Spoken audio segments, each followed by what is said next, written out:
Hey there everybody, it's markcrilley. I'm back with another How to Draw video. Today we're going to be learning how to draw a chibi version of Edward Elric from the popular manga and anime series Fullmetal Alchemist. Now what you see here are three lines. They are equal distances between them.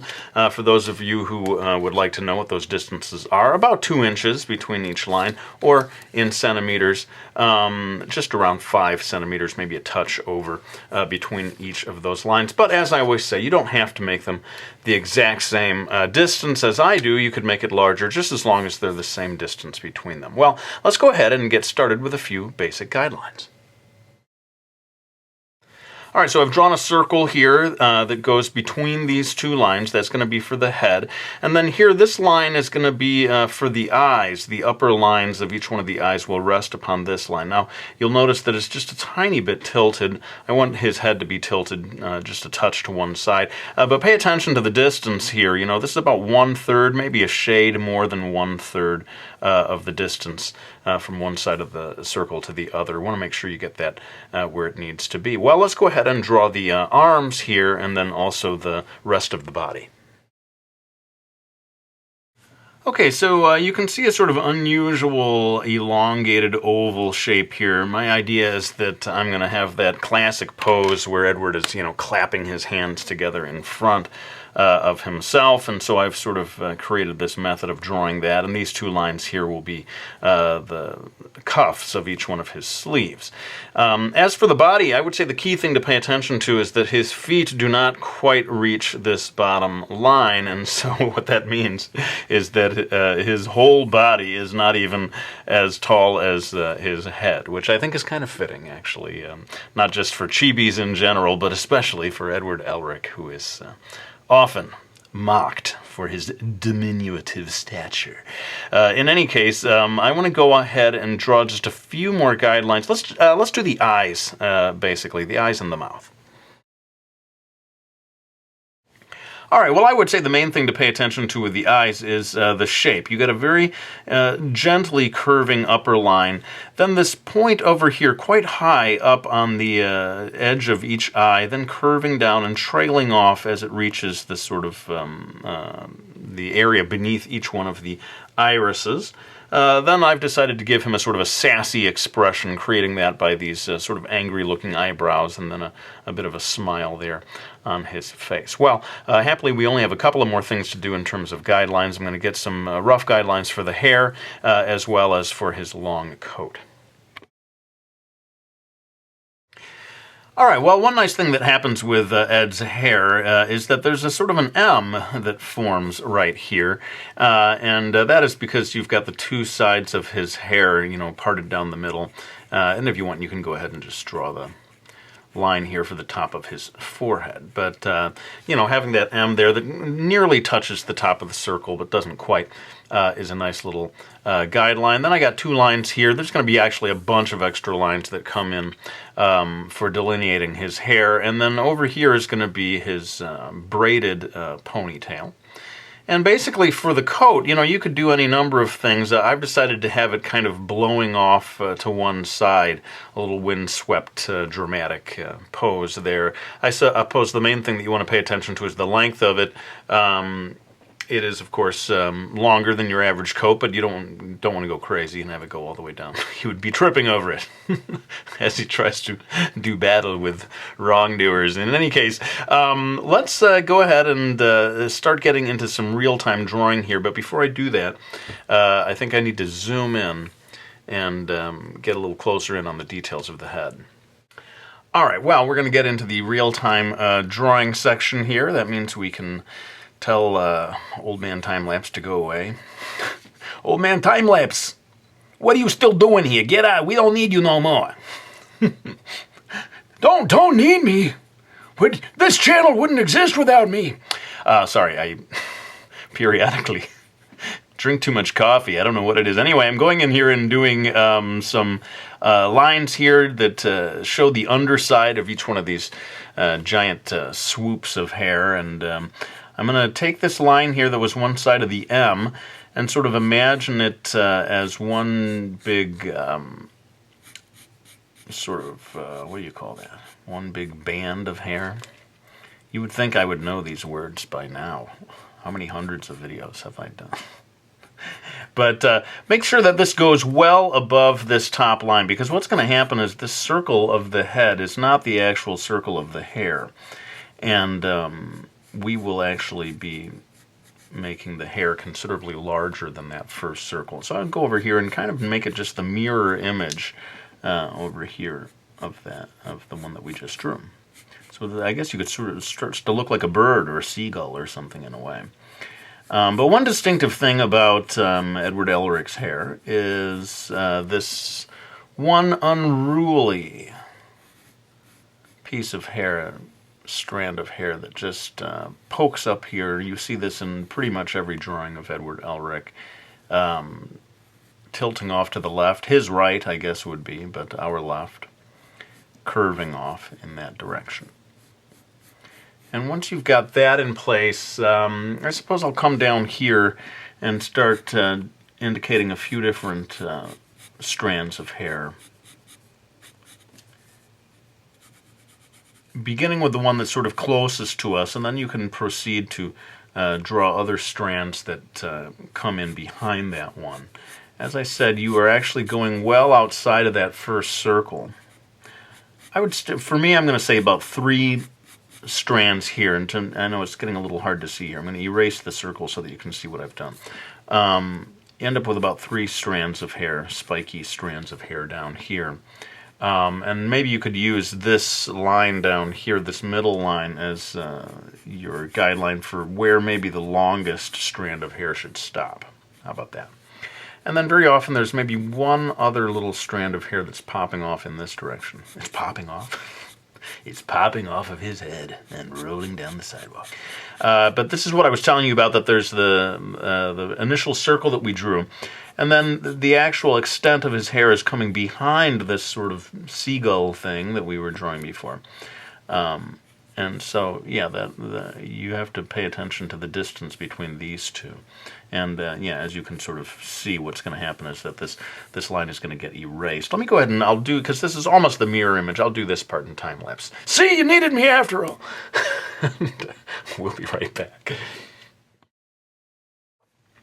All right, so once we've got the hair in place, everything except for the ponytail, I'm going to take this initial circle that was for the face and actually kind of trim it down a little, at least on the sides, to make it a little more boxy looking. I mean, we can still kind of follow this curve, although what's going to happen is his hands are going to come in front here, so there's no point in putting too much time into that area of it. But I just really wanted to show you how the cheeks come in there. And if you want to do indications of the lower parts of each ear, you can go ahead and get those in place. Now, the eyebrows, we had done these 2 diagonal lines. I'm going to widen those out with a second line, give them just a little more form, and then now we can start to get into the details of the eyes, although a fair amount of this comes into play with the inking and the coloring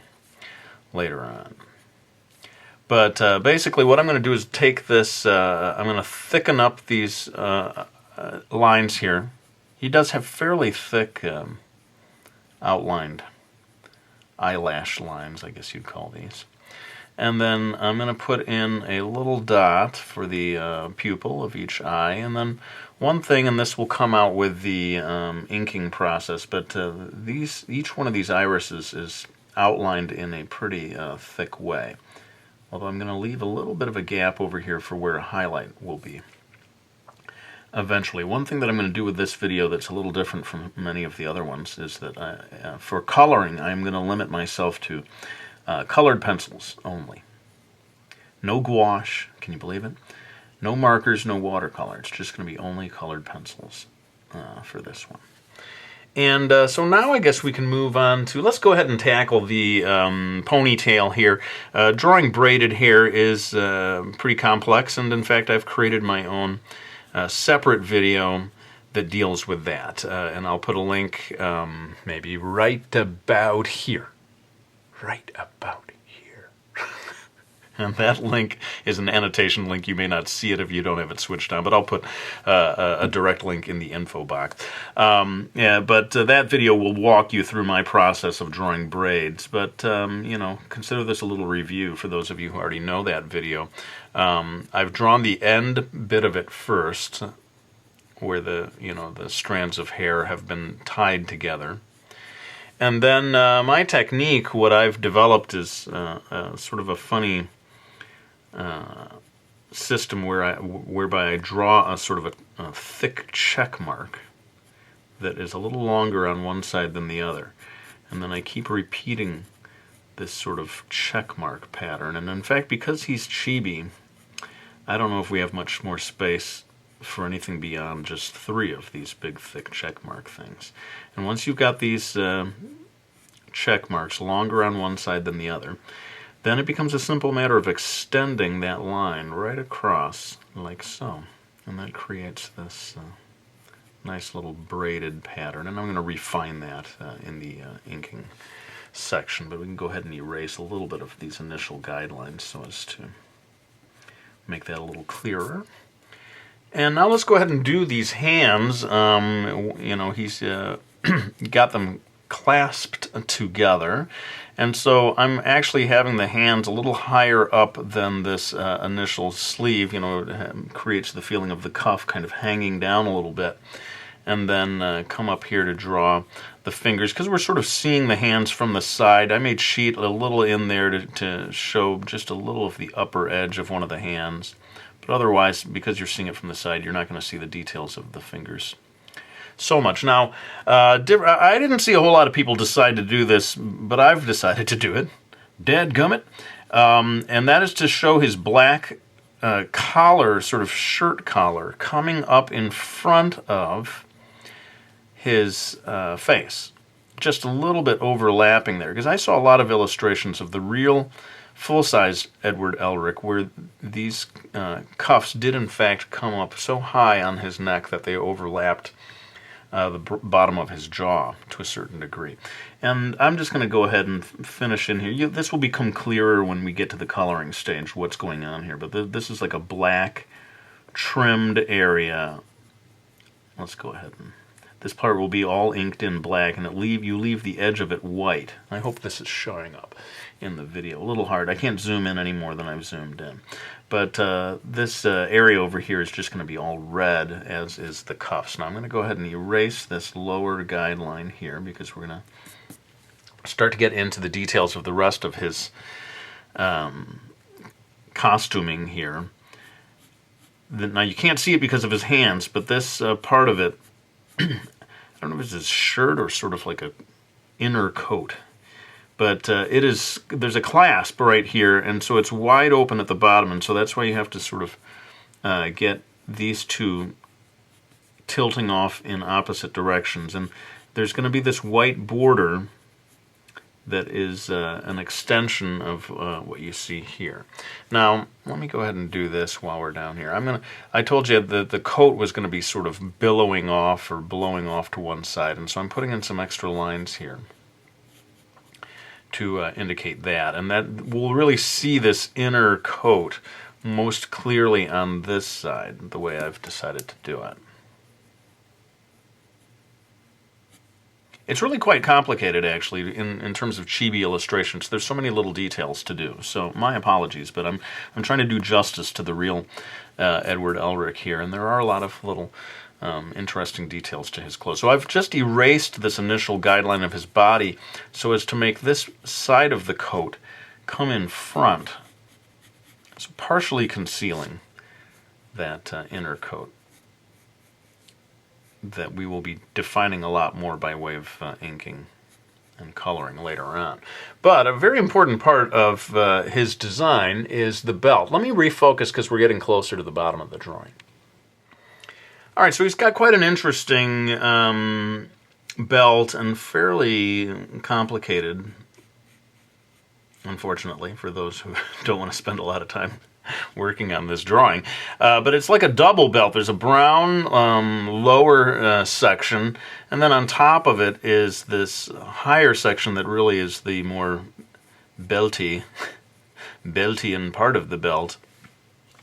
You'll get a gray clasp or buckle over here on this side. You know, happily, I think if you're drawing as small as I am, you don't have to worry too much about people, you know, calling you out on the details not being super clear. But there is also a brown. All of this is going to be brown later on for his belt. But the key thing, for those of you who want to get into the details, is over here there's this sort of loop on this upper section of the belt, and then a chain, a circular part that connects to a metal chain that goes down into his pocket. So I think in a way, if you take a moment to add that extra detail, you know, you will be rewarded by the Edward Elric fan saying, "Oh yes, you got his chain in there, nicely done."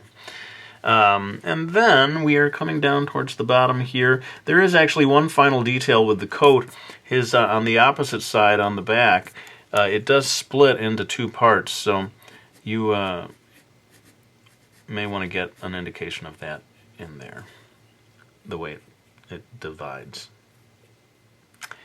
And then we come down to the boots, and the coloring on this one is going to come into play. I saw different artists doing different things with this part of it, but certainly the shape, everyone seems to be able to agree that the shape of the boots splits in the front. There's sort of a V shape right there, and coming around here, I guess what I'm going to do is draw a second line here so as to begin to show that it has a sole underneath, you know. But there's going to be very thin trim here with a kind of a dark red. Not everyone will do that, but it does seem to be one of the cool little details. And this down here becomes the sole. I'm just going to sort of put some lines in there to show that. And if you want to, you can make the cloth kind of zigzag back and forth a little here to indicate wrinkles. This seems like another good time to bring in Old Man Time-Lapse and help me do this other leg, because it is essentially the same thing. Alright, well, with these videos, I kind of have to pick and choose in terms of what I want to focus on. And the one other thing that I want to put a little bit of time into explaining is going to be the coloring stage. So that means let's just fast forward through the inking stage, save that for another video in terms of giving advice on inking. But I do want to sort of get into my colored pencil technique. So what I'm going to do is detach this piece of paper. It's taped down at the moment. I'm going to detach it. You're going to see it spinning around a lot as I get the inking done.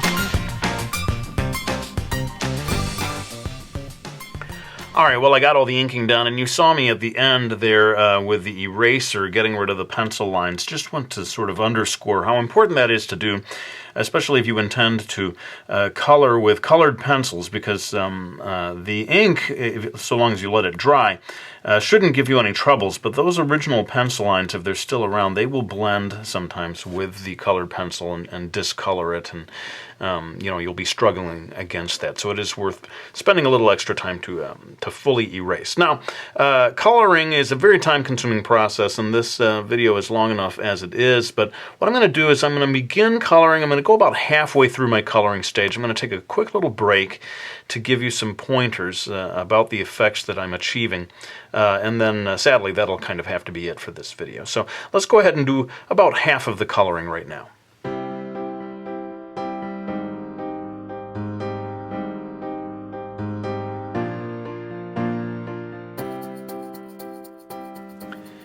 Okay, so I thought I'd take a little bit of a break here to explain some of the techniques. For the hair, I started with a kind of lemony yellow base, and this kind of holds true for almost anything in this illustration. Start with a light color of some kind, and with colored pencils, if you're going to go pure colored pencils, you really do have to have the patience to build up a solid area of color. You know, normally what I like to do is to combine colored pencils with markers or watercolor, And the watercolor provides the base color, and then the colored pencil sort of refines that base color. But having sort of challenged myself to go pure colored pencil, that means you got to spend a little extra time really just getting rid of the white of the page, to create a nice, good, solid base of yellow. And then, of course, you see me going in on top of that with various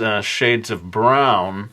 And that's another sort of thing that is a general principle. Rather than trying to make shading with gray or certainly black or something like that, it's better, well, I don't want to say better. I prefer to make the darker areas with a different shade of the same color, or a shade that is near to the same color. So yellow, it's not too big of a leap to go from the yellow to this sort of yellowish brown. And that's basically what you see me also doing with the flesh, having started with a base color I built on top of it, again with sort of brown, maybe a mix this time of brown and pink I was putting in here to create these darker areas. One final thing I want to point out is about the eyes, and this is maybe the first time in one of these videos I've attempted to do this. See the little highlight there? That is where I would normally go in with gouache, to achieve that effect, but this time it's just the white of the page. So we have to be a little bit disciplined in terms of adding brown right around that section, and I kind of prepared for it by leaving a gap during the inking stage. But that's a little different from what I've done in previous videos. Well, let's go ahead and finish up the coloring.